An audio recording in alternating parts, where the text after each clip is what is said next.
Olá! E chegou a hora de costurar o vestido com decote V e saia reta com babado. Esse vestido listrado que eu estou usando. Como já mencionei, a costura é muito parecida em todos os modelos, mas cada um possui detalhes únicos. E essa peça eu vou fazer o acabamento com o forro inteiro, vou mostrar uma dica de como fazer o decote V perfeito e também vou mostrar detalhes do corte para tecidos listrados. E para fazer esse modelo, utilizei o molde da blusa V e o molde da saia reta com babado. Para montar o seu modelo, primeiro identifique os tamanhos da blusa e da saia na tabela de medidas que acompanha o molde. Ao identificar os tamanhos, faça a união dos moldes, fazendo o encaixe na cintura. E, se necessário, faça a correção na lateral da cintura. No vídeo do vestido verde, eu explico com detalhes como escolher os tamanhos, como fazer o encaixe e como fazer a correção dos moldes. Nessa peça, vou fazer o acabamento com o forro, então aqui também fiz a união dos moldes do forro da blusa com o forro da saia. Para a costura fechada e para a costura aberta, não é necessário acrescentar margem de costura ao molde, mas se você preferir fazer a costura francesa, adicione meio centímetro de margem de costura nos ombros, nas laterais, na barra do vestido, na parte superior do babado, na lateral do babado e na lateral do bolso. Na barra do forro não é necessário acrescentar margem de costura. E nessa peça eu vou fechar a abertura do decote. Se você também optar em fechar a abertura, poderá fazer a costura francesa no centro das costas. Para fazer o corte do tecido, como as listras desse tecido são mais largas e há um decote em V na modelagem, minha principal preocupação foi centralizar uma listra no centro da frente da peça, pois essa é a área que mais chama a atenção no visual final. Para isso, ao dobrar o tecido, escolha a listra que você deseja que fique centralizada e dobre o tecido exatamente no meio dessa listra. Também ajuste o tecido de forma que todas as outras listras estejam alinhadas umas sobre as outras. Como esse tecido tem uma leve transparência, é fácil visualizar se as listras estão alinhadas corretamente. Outro ponto importante ao trabalhar com listras verticais é alinhar as listras nos ombros da peça.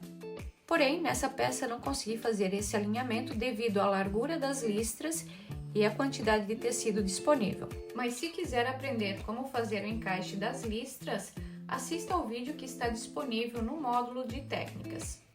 Para cortar a barra, se estiver utilizando um tecido liso ou estampado, posicione o molde na dobra do tecido e corte a barra 2 vezes. Agora, se você estiver trabalhando com tecido listrado e quiser inverter a direção das listras na barra, dobre o tecido no comprimento. Faça o alinhamento das orelhas do tecido e faça o encaixe das listras. Se achar necessário, use alfinetes para fixar o tecido e evitar que as listras fiquem desalinhadas durante o corte. Agora, posicione o molde sobre a dobra do tecido, alinhando o final da barra com o final de uma listra. Aqui eu estou utilizando a listra verde como referência. Para cortar a segunda parte, siga o mesmo processo. Garanta que o molde esteja alinhado da mesma forma para que as listras fiquem simétricas. Agora, sobre o corte do bolso, há um detalhe importante. Esse tecido apresenta uma leve transparência. Se eu cortar o forro do bolso no mesmo tecido, ele pode criar uma espécie de sombra, comprometendo a qualidade final da peça.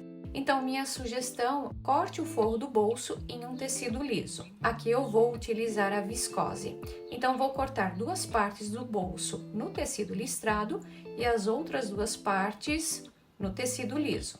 Após cortar todas as partes do molde, faça a marcação dos piques e das pences. Na parte superior do babado, localize os piques de encaixe com a saia.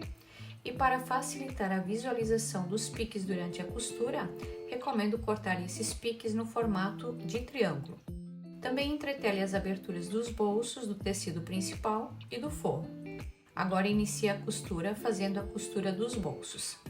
Se tiver dificuldade com a costura do bolso embutido, assista ao vídeo do módulo 3, onde ensino o passo a passo da costura do bolso. Após finalizar os bolsos, costure as pences, una os ombros e costure o centro das costas. E uma dica para o centro das costas. Por conta do decote em V ter uma abertura maior, fechei o centro das costas até o topo. Faço os mesmos processos nas partes do forro. O próximo passo é fazer o acabamento do decote. Mas saiba que quando o tecido principal é diferente do forro, pode ocorrer um desalinhamento em partes arredondadas da peça. E isso aconteceu aqui no decote dessa peça. Veja que o forro ficou maior que o tecido principal. E para que os dois decotes fiquem do mesmo tamanho, é necessário embeber a parte que ficou maior para que ela se encaixe na parte menor. Para embeber, aumente o comprimento do ponto. Usei o ponto 3,5.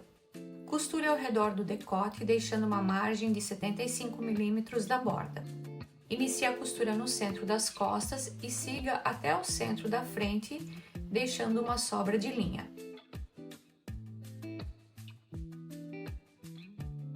Repita o mesmo processo do centro da frente ao centro das costas pelo outro lado. Perceba que ao finalizar a costura, o decote do forro ficou levemente franzido. Agora, com o ajuste do decote finalizado, alinhe os decotes. Para isso, posicione o direito do tecido principal sobre o direito do forro.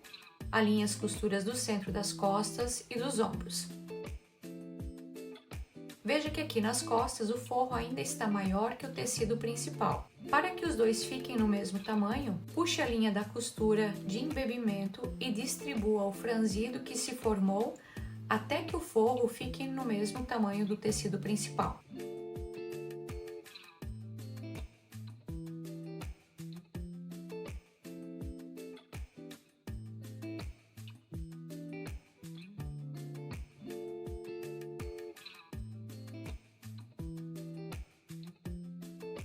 Agora, alinhe o centro da frente do decote.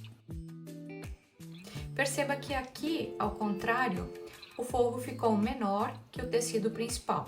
Então, nesse caso, ao invés de puxar a linha, você vai distribuir o tecido. E para auxiliar na costura, distribua alguns alfinetes no contorno do decote. Na sequência, será feita a costura no contorno do decote. Mas antes de costurar, marque o centro da frente para manter a costura centralizada durante todo o processo. Para fazer a costura, retorne para o ponto no comprimento 2,5 ou 3. Inicie no centro das costas com a costura de retrocesso e deixe uma margem de 1 cm da borda.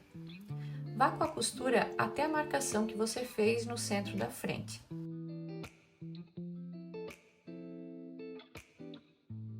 Ao chegar na marcação, deixe a agulha baixada, levante o calcador e gire o tecido posicionando o centro na sua direção. Agora confira se a agulha está posicionada exatamente sobre a marcação que foi feita.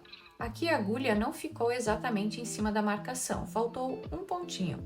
Então volto o tecido na posição anterior, abaixo o calcador e faço um ponto usando o volante da máquina. Confiro novamente. E agora sim, a agulha está exatamente em cima da marcação.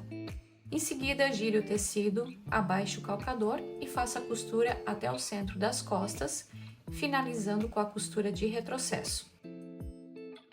Na sequência, faça os piques no contorno do decote. Inicie fazendo o pique no centro da frente e tome cuidado para não cortar a costura. Para finalizar, faça a costura de reforço no contorno do decote. Inicie no centro das costas e mantenha a margem de costura voltada para o lado do forro. Durante a costura, abra bem o tecido. Ao chegar no centro da frente, deixe a agulha baixada e verifique se no outro lado a margem de costura está tombada para o lado do forro. Com os piques, a tendência é que a margem de costura vire para o outro lado.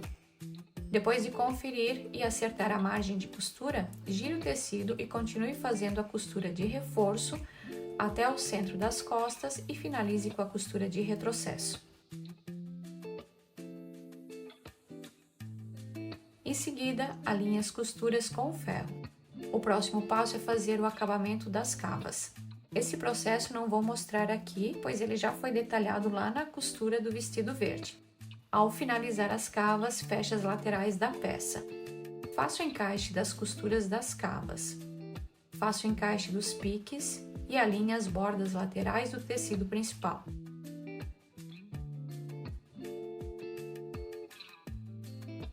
Faça uma costura deixando uma margem de 1 cm da borda.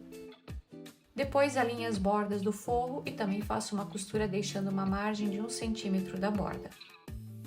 Agora finalize fazendo o acabamento nas laterais e na barra do forro. A barra vou finalizar fazendo uma bainha com uma virada de meio centímetro. Também faça a costura de travete nas laterais da peça. O próximo passo é fazer a costura da barra. Aqui você tem duas opções. Pode deixar a lateral da barra aberta ou pode fechar. Caso prefira fechar as laterais, posicione o direito sobre o direito e faça uma costura deixando uma margem de 1 cm da borda e faça o acabamento com overlock, zigue-zague ou viés. E se estiver trabalhando com tecido listrado, preste atenção no encaixe das listras. Mas se você preferir deixar as laterais abertas, faça uma bainha de 2 viradas em todas as laterais da barra. Ao finalizar a costura das laterais, faça a costura franzida na parte de cima da barra, na parte onde estão os piques. Se você não sabe como franzir a barra, assista ao vídeo onde eu mostro duas formas de franzir o tecido. E com a costura do franzido finalizada, faça o acabamento interno com overlock, zigue-zague ou viés. E para um acabamento ainda melhor, indico fazer a costura de pesponto entre a barra da saia e o babado. E finalize fazendo a bainha. Nessa peça eu fiz a bainha invisível de 2 viradas.